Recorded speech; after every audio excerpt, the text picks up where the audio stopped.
a shining example amongst young people, given the fact that he rose from the dust.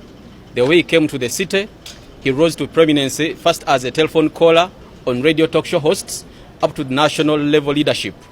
We are certainly not going to forget, among other things that he did, reaching out to the underprivileged in the communities, not just within the constituency that he was representing, Kawempe North, but across the country. He reached out to the needy, to the sick, to the young people, even before coming to the August House. The way he rose to stardom, the way he used his voice, especially using the camera, using the microphone, using social media to reach out to the masses, really impacted on millions of Ugandans, not just within the central region, but across the country. Certainly, he is a shining example of true people-centered leadership. He has been a big challenge to a number of us, a challenge that we have to learn from. How can a legislator, how can a people's representative be able to push back the efforts of supporting the people that are in need? Certainly, the country is going to miss him. Not like we're just saying this as when someone dies that's what you have to say, but this is a true embodiment of leadership, especially given his background. He rose from the low of the lowest. He fetched water to make a living. He rode bicycles from village to village. When he was coming from Masaka, he came on a matoke lorry to come to Kampala. Him shining the light on the lives of masses in the country and across the globe is something that we are going to miss about our dear brother, the late Honorable Muhammad Segirinya, Eddoboozi ly'Ekyebando, Mr. Update.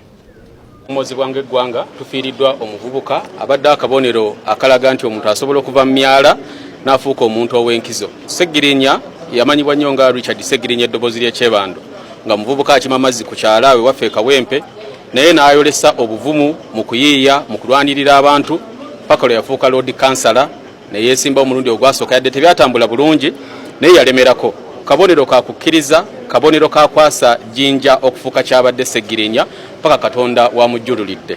Kyakulabirako kirungi nnyo eri abavubuka naddala abawangalira mu mbeera ey'okusoomoozebwa nti tosaana kwekubagiza olwawa gy'ova, kuba Segirinya tukijjukira bulungi abeera nga akitugamba nti mu kujja mu Kampala yagira ku loole y'amatooke ne bamuteeka e Busega n'anoonya oluguudo lw'ayinza okukwata yamalira Kyebando.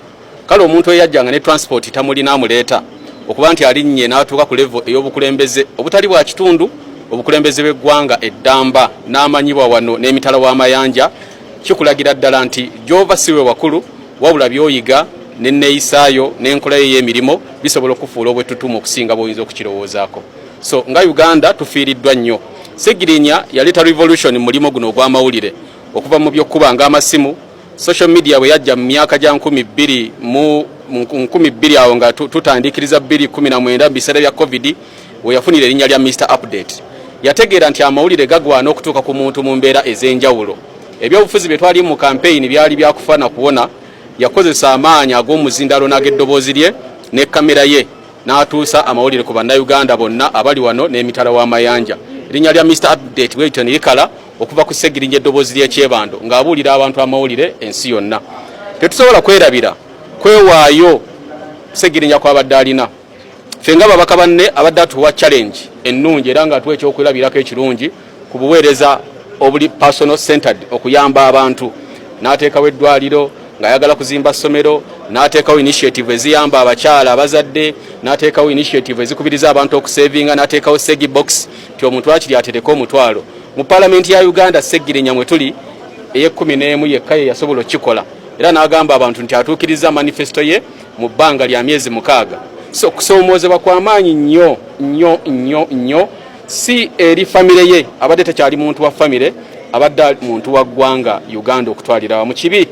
Kyafudde n'obulumi bungi, kibi kyafudde n'emirimu gy'atasobodde kukola, naye kye tuyinza okukola nga ffe abaliwo kutwala kyakuyiga na kyakulabirako kya Segirinya n'emirimu egy'okulabika nga gigenda mu maaso.